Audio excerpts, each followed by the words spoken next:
कहते साहब सच्चर कमेटी की रिपोर्ट आई, सच्चर कमेटी की रिपोर्ट आई। इतने चालाक और बदमाश लोग हैं ये, मुझे तो बड़ी हैरानी होती है। और इनसे हर दिन लड़ना पड़ता है, उसके वजह से उसका खामियाजा भी भुगतना पड़ा। 11 महीने मुझे पार्लियामेंट से सस्पेंड करके रखा अदीप साहब। मणिपुर का मसला मैंने उठाया, 11 महीने सस्पेंड करके रखा। और आरोप क्या लगाया, कई बार और पहले सस्पेंड किया, किसान बिल पे सस्पेंड किया। बोले 56 बार संजय सिंह पार्लियामेंट के बेल में घुसे। मैंने कहा एक बार भी 56 बार में अगर अपने निजी मुद्दे को लेकर घुसा हूं तो मुझे मेरी राज्यसभा की सदस्यता छीन लो, मुझे कोई परवाह नहीं है। लेकिन 56 नहीं 156 बार मैं पार्लियामेंट के सदन के बेल में जाऊंगा और विरोध करूंगा। सस्पेंशन की कोई चिंता नहीं है, जो हक है, जो सच है, उसकी बात करूंगा। आईसीएमआर के अगुआ और हम सबके बड़े भाई x member of parliament Adeep साहब और यहां पर उपस्थित अलग अलग संस्थाओं से व बोर्ड से, मुस्लिम ऑर्गेनाइजेशन से जुड़े हुए हमारे तमाम सम्मानित अतिथिगण, लोकसभा के सांसद मुहिबुल्लाह साहब, बर्ग साहब के जियाउर रहमान बर्ग साहब जो अभी यहां पे बोल रहे थे, जेडीयू के हमारे एमएलसी साहब नसीमुद्दीन सिद्दीकी साहब। जब मैं यहां आ रहा था तो मीडिया वाले मेरे घर पे आए, उन्होंने कहा साहब अमित शाह ने एक बयान दिया है, पहले इस पे बोल के जाइए। तो हमने कहा भाई मुझे एक कार्यक्रम में जाना है, पहले नहीं बोले इस पे बोल के जाइए। बोले ये जो नेशनल कॉन्फ्रेंस और कांग्रेस का गठबंधन हुआ है, तो अमित शाह जी कह रहे हैं कि ये तो पाकिस्तान समर्थकों के साथ कांग्रेस का गठबंधन हो गया। तो मैंने कहा भाई अमित शाह की याददाश्त बहुत कमजोर है, उनको इसके लिए कुछ दवाई लेनी चाहिए, अपना इलाज कराना चाहिए। उसी नेशनल कॉन्फ्रेंस के उमर अब्दुल्ला अटल जी के साथ मंत्री रहे हैं केंद्र के सरकार में। तो तुम्हारी जरूरत के हिसाब से आदमी राष्ट्रवादी हो जाता है, तुम्हारी जरूरत के हिसाब से राष्ट्र विरोधी हो जाता है। और मैंने कहा जब नवाज शरीफ का बर्थडे था तो ना अदीब अनवर साहब को बुलाया था, ना संजय सिंह को बुलाया था। वहां तो मोदी जी गए थे बिना बुलाए केक काटने के लिए। तो ऐसे ही कुछ भी बोलते रहना है। असल मसला है कि डिवाइड एंड रूल का असली मुद्दा है कि इस देश को बांटो और राज करो। और किस नाम पे बांटो? 3 तलाक के नाम पे बांटो, मंदिर मस्जिद के नाम पे बांटो, हिंदू मुसलमान के नाम पे बांटो, गाय के नाम पे बांटो, किसी तरीके से बांटो, यूनिफॉर्म सिविल कोड के नाम पे बांटो। देश को बांटो किसी तरीके से, नफरत फैलाओ और राज करो। ये फार्मूला है भारतीय जनता पार्टी का और उसकी जो मातृ संस्था है आरएसएस उसका। और ये बात मैं क्यों कह रहा हूं? क्योंकि जब भी ऐसा कोई बिल आता है, हमारी सरकार क्या कहती है? मुस्लिम महिलाओं के भले के लिए हम 3 तलाक का कानून लेके आ रहे हैं। अभी मैंने सुना हमारे कानून मंत्री जी को लोकसभा में जब इस पे बोल रहे थे, वो बोले कि मुस्लिम समाज के हित के लिए, उनके भले के लिए हम ये कानून वक्फ बिल का हम लेके आ रहे हैं, मुस्लिम समाज का हमें भला करना है। तो मैं अपने आप में सोच रहा था और मैंने भाजपाइयों को कहा, मैंने कहा भैया तू कौन, मैं खामखा तुमको किसी मुस्लिम समाज के लोगों ने कहा हो कि भाई मेरा भला करो, बहुत अत्याचार हो रहा है, इस वक्फ बिल को बदलो, संशोधन करो तुरंत, नहीं तो हम लुट जा रहे हैं, बर्बाद हो जा रहे हैं। किसी एक आदमी ने कहा हो तो आप बताओ मुझे। कहते साहब देश भर से राय मांगी गई। हमने कहा वो राय दिखा दीजिए कहां है। किस वक्फ बोर्ड ने राय दी कि ये संशोधन होना चाहिए जो आप लेके आए हैं? किस मुस्लिम संस्था ने राय दी कि ये संशोधन होना चाहिए कि आप जो लेके आए हैं? उसका जवाब सरकार के पास नहीं। 2-3 बहुत मजाकिया बातें हमारे कानून मंत्री जी ने कही जब ये बिल पेश कर रहे थे। उस पे मुझे लगा कि इनको कपिल शर्मा के शो में एक मौका जरूर मिलना चाहिए, 100% मिलना चाहिए। क्या कह रहे थे? कह रहे थे साहब वक्फ के पास इतनी संपत्ति है, इतनी संपत्ति है, 9 लाख एकड़ संपत्ति है, इसका अगर सही से उपयोग हो तो इससे आमदनी हो सकती है 12,000 करोड़ रुपए हर साल, 12,000 करोड़ रुपए हर साल। तो मैंने सोचा कि पार्लियामेंट में एक मस्जिद है, अगली बार से इमाम साहब वहां टिकट लगा दे तो आमदनी होगी उसकी। कैसे आमदनी होगी? कैसे आमदनी होगी? कहां से आमदनी होगी? और अगर वक्फ बोर्ड के आमदनी की इतनी चिंता है तो मैं आज इस सभा में एक प्रस्ताव देना चाहता हूं कि नीरव मोदी को पकड़ के लेके आओ, 20,000 करोड़ उससे वसूलो और 12,000 करोड़ रुपए उसमें से दान दे दो और 8,000 करोड़ रुपए मोदी जी की सरकार रख ले अपने पास। गलत तो नहीं कह रहा हूं? नहीं कह रहा हूं गलत? 12,000 करोड़ की ही तो आमदनी होनी है। अकेले नीरव मोदी को, एक आदमी को पकड़ के लेके आओ, उससे 20,000 करोड़ रुपए वसूलो, 8,000 करोड़ की तुम्हारी खुद की आमदनी हो जाएगी और 12,000 करोड़ रुपए वक्फ बोर्ड को दे दो। नहीं होता, विजय माल्या को लेके आओ, 10,000 करोड़ वो लेके गया, 3,000 करोड़ ललित मोदी लेके गया, 6,000 करोड़ नितिन संदेशरा लेके गया। अदीप साहब, मैंने पार्लियामेंट के अंदर अभी रिपोर्ट रखी है, सरकार ने हेयर कट के नाम पे 42-43 कंपनियों का 3,53,000 करोड़ रुपए माफ किया। जीरो लगाते लगाते आप थक जाएंगे। 3,53,000 करोड़ रुपए। आप 12,000 करोड़ की आमदनी की बात कर रहे हैं कि 12,000 करोड़ की आमदनी हो जाएगी ये वक्फ की संपत्तियों का अगर सही से उसका इस्तेमाल किया जाए। ये भी एक झूठ और मजाक है। दूसरा, कहते साहब इसलिए मुस्लिम महिलाओं की भागीदारी होगी। मुस्लिम महिलाओं की भागीदारी की कोई पाबंदी तो है नहीं। क्या वक्फ बोर्ड में मुस्लिम महिलाएं नहीं है? मैं तो दिल्ली के बारे में जानता हूं, दिल्ली में है मुस्लिम महिला, कंपलसरी भी है। तीसरा, कंपलसरी भी है। तीसरा, कुछ व्हाट्सएप के ऊपर प्रचार फैलाया जा रहा है, व्हाट्सएप के ऊपर झूठे प्रचार किए जा रहे हैं। कह रहे साहब इतनी जगह है वक्फ बोर्ड के पास जितनी किसी देश का क्षेत्रफल है। कहीं नेपाल का नाम ले रहे हैं, कहीं मालदीव का नाम ले रहे हैं, कहीं कह रहे दुनिया के 50 देशों का क्षेत्रफल उतना नहीं है जितना कि ये वक्फ बोर्ड के पास जगह है। अरे तो भैया 144 करोड़ लोगों का देश है, अलग अलग भाषा, अलग अलग धर्म, अलग अलग जाति, अलग अलग संप्रदाय के लोग यहां रहते हैं। उनकी संपत्ति ज्यादा है तो आपको क्या समस्या है?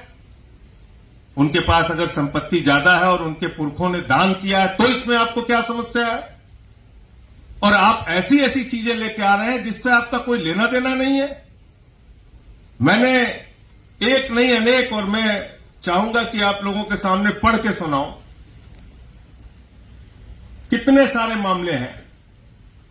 आप कह रहे हैं, मैं तो कह रहा हूं इनसे हिसाब मांगिए। अगर आप कह रहे हैं कि एक देश के क्षेत्रफल से ज्यादा जमीन वक्फ बोर्ड के पास है तो आप ये बताइए कि कितने देशों के, पूरे देश के बजट से ज्यादा आपने अपने दोस्तों का कर्जा माफ किया है। निकाल के दिखाइए आप।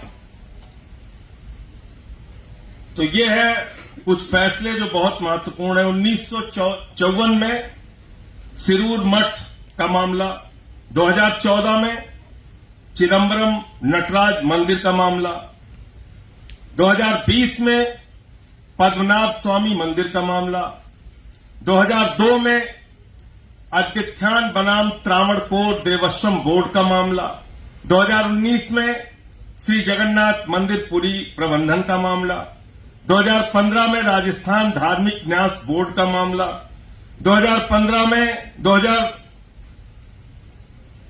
1984 में गियानी हरजिंदर सिंह जी बनाम पंजाब राज्य का मामला, 2004 में शिरोमणि गुरुद्वारा प्रबंधक कमेटी का मामला, 2005 में अकाल तख्त साहब बनाम पंजाब राज्य का मामला, 2012 में करतार सिंह बनाम यूनियन ऑफ इंडिया का मामला, 2019 में मनजीत सिंह बनाम पंजाब राज्य का मामला, और एक ईसाई समुदाय से भी जुड़ा हुआ मामला है 2014 का, मद्रास का आर्कसिट बनाम यूनियन ऑफ इंडिया का मामला।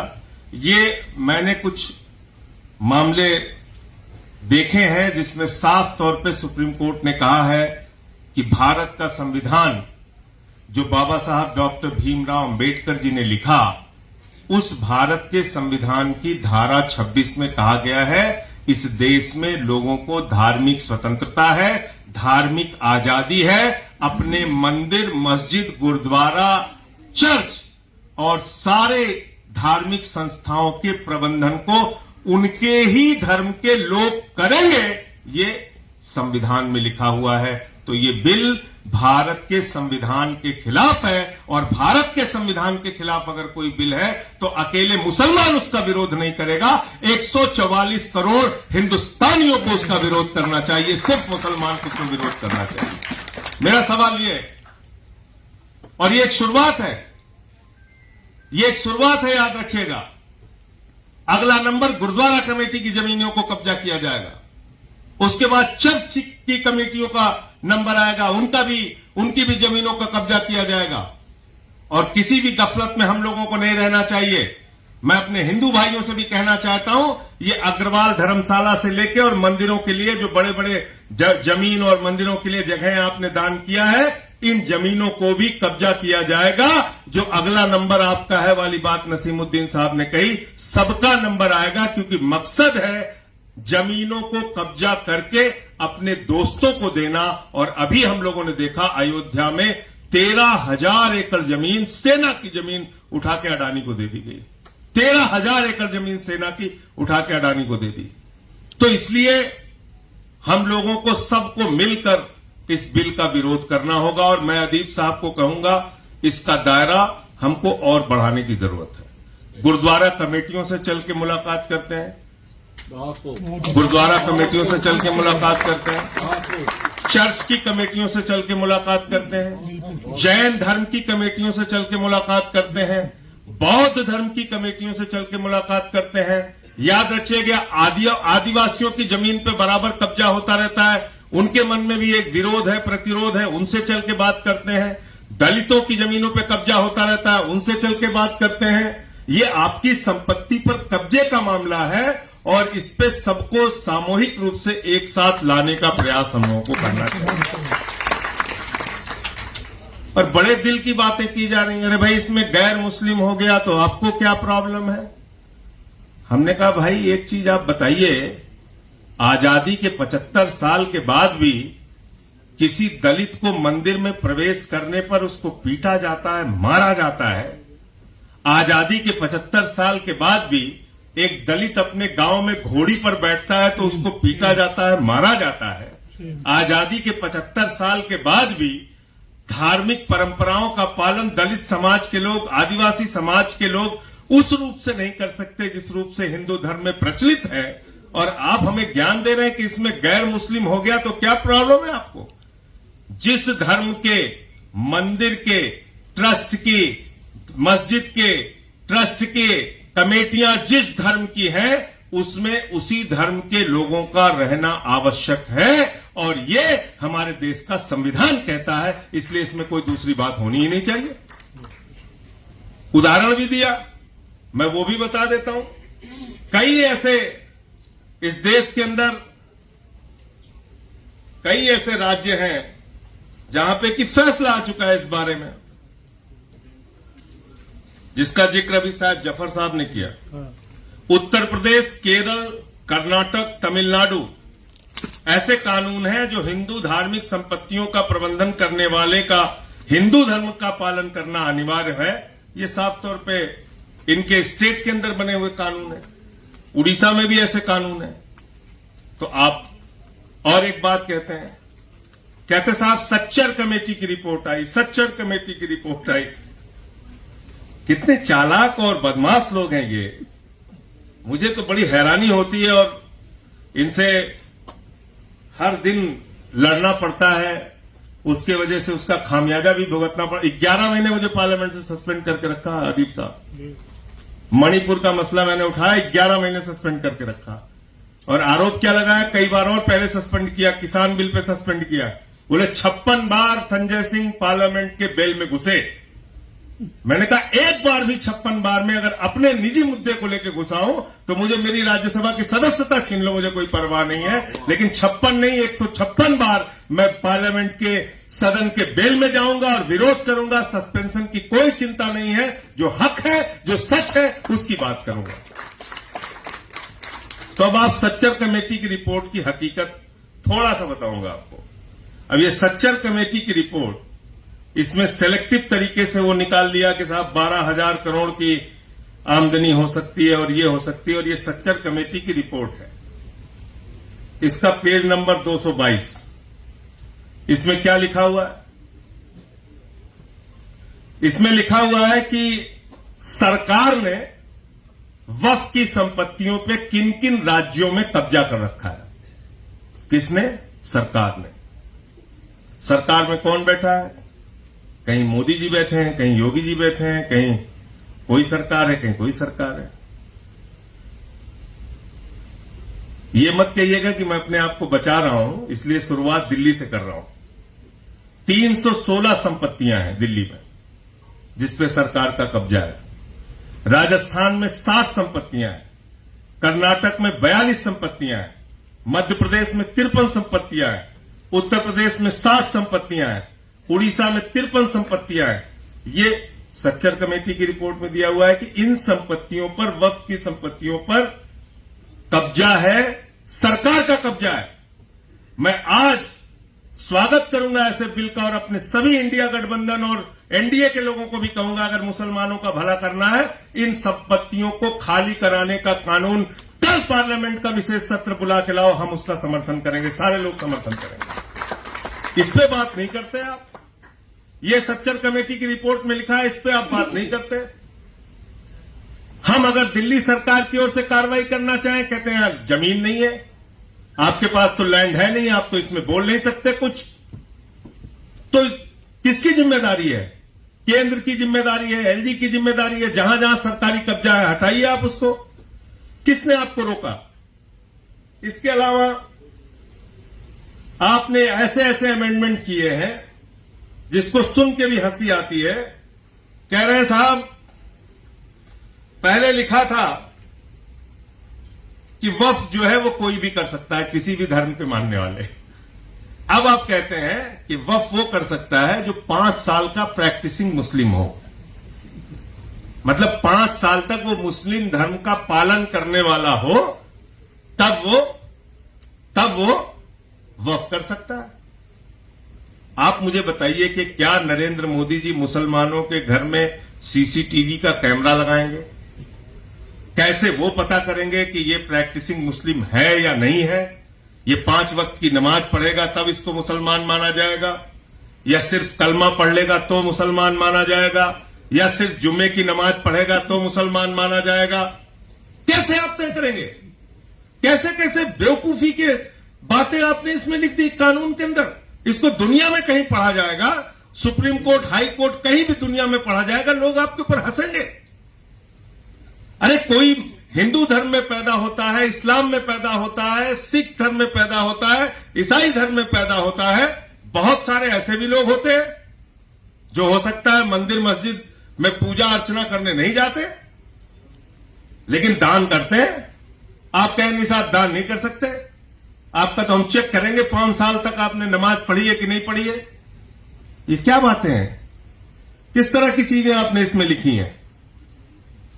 और बहुत अजीब बात है कि मुसलमानों का भला करने की बात वो लोग कर रहे हैं जिन्होंने पूरे देश में एक सांसद मुसलमान नहीं बनाया। अल्पसंख्यक विभाग का मंत्री भी मुसलमान नहीं है। ना मुसलमान मंत्री बनाएंगे, ना विधायक बनाएंगे, ना टिकट देंगे, कुछ नहीं करेंगे, लेकिन मुसलमानों का भला कर रहे हैं। कौन सी वक्फ बोर्ड की संस्था और कौन सी मुस्लिम संस्था इनके पास गई? मैं तो सबसे पहले यही पूछना चाहता हूं, भैया तुम हमारा भला करो, हमारा बहुत नुकसान हो रहा है और ये बिल लेके आओ। तो ये बिल पूरी तरीके से गैर संवैधानिक बिल है। मोटे तौर पे बात तो ये सबसे पहले करनी होगी कि ये बिल ही गैर संवैधानिक है। ये हमारे संविधान पे चोट है। धारा 26 का खुला उल्लंघन है। इसके अलावा कुछ चर्चा यहां पे हुई कि जेडीयू और दूसरे दल भी इस बिल के खिलाफ अपनी बात कह रहे हैं। मुझे लगता है कि हम लोग इस पे एक व्यापक सहमति बनाने का प्रयास करें और ये चीज सबसे अच्छी होगी। ये चीज सबसे अच्छी होगी कि अगर इन दलों के नेता, वो चाहे टीडीपी हो, जेडीयू हो, आरएलडी हो, चिराग पासवान जी की पार्टी हो, अगर ये 4-5 नेता, इनको अगर हम लोग कन्विंस कर दें कि भाई ये बिल ठीक नहीं है, ये हमारे संविधान के खिलाफ है, एक दिन में ये बिल वापस हो जाएगा। मैं इस बात की गारंटी आपको देता हूं, एक दिन में ये बिल वापस हो जाएगा, क्योंकि इंडिया गठबंधन के जितने दल हैं वो सब इसके खिलाफ है। बहुत सारे एनडीए के भी जो दल हैं वो भी इसके खिलाफ है। लेकिन उनसे मिलना, उनसे बातचीत करना, और ये जरूरी नहीं कि इसमें मुस्लिम संस्थाओं के लोग ही जाएं, हम लोगों को भी अगर आप कहेंगे मिलने के लिए, हम लोगों के भी निजी ताल्लुकात हैं इन सारे नेताओं से, हम भी चलेंगे आपके साथ, उनसे बैठ के बातचीत करेंगे, उनसे कहेंगे, और सिख समुदाय के हमारे जो भाई हैं उनको भी लेके चलिए कि भाई ये सब पे हमला होगा धीरे धीरे, और हिंदुस्तान के खूबसूरत ताने बाने को ये बिगाड़ने की एक कोशिश है, और इसको बचाइए और इस बिल का आप विरोध कीजिए। अगर ये 4-5 बड़ी पार्टियां जिनका मैंने जिक्र किया जो एनडीए के साथ है, और मैं तो कह रहा हूं देवगौड़ा साहब से भी मिलिए, देवगौड़ा जी से भी मिलिए, जेडीएस के जो है उनसे मिलिए, ऐसे जो लोग हैं इनसे मुलाकात करके और इनके ऊपर दबाव बनाने की जरूरत है। दबाव नहीं, उनको समझाने की जरूरत है कि इससे देश का जो ताना बाना है वो बिगड़ेगा, तो उनको इस बिल का विरोध करना चाहिए। अंत में मैं सिर्फ इतनी बात कहना चाहता हूं, जब भी कोई मुहिम, कोई शुरुआत अदीब साहब करते हैं तो हम लोगों के मन में 1% भी दूर दूर तक कोई शंका नहीं होती। जो भी ये करते हैं एक जायज, एक सही बात के लिए पहल करते हैं, तो इस पहल में आप बाकी सारे लोगों को शामिल कीजिए जैसे आप पहले भी करते रहे हैं। और मैं फिर दोहरा रहा हूं, गुरुद्वारा कमेटी, चर्च कमेटी, दलित और आदिवासी ऑर्गेनाइजेशन और इसके साथ साथ बुद्धिस्ट जो ऑर्गेनाइजेशन, उनको सबको शामिल कीजिए। एक बड़ा व्यापक सम्मेलन हम लोग यहां दिल्ली में ऑर्गेनाइज करें। दिल्ली के मेंबर ऑफ पार्लियामेंट होने के नाते जो सहयोग हमसे चाहिए होगा हम उसको करेंगे साथ में। ये लगना चाहिए कि ये विरोध हिंदुस्तान का विरोध है, सामूहिक विरोध है, सभी धर्मों का विरोध है, भारत के संविधान को बचाने का विरोध है। मेरा सिर्फ यही रिक्वेस्ट है आप सबसे, इसको हम पूरे संविधान पे हमला माने। निश्चित रूप से मुसलमानों के लिए किया गया है और अपनी राजनीति के लिए किया गया है, लेकिन इसको हम और बड़ा और व्यापक बनाएं जिसमें सबको शामिल करें। इन्हीं शब्दों के साथ मैं अपनी बात को समाप्त करूंगा। बहुत बहुत धन्यवाद।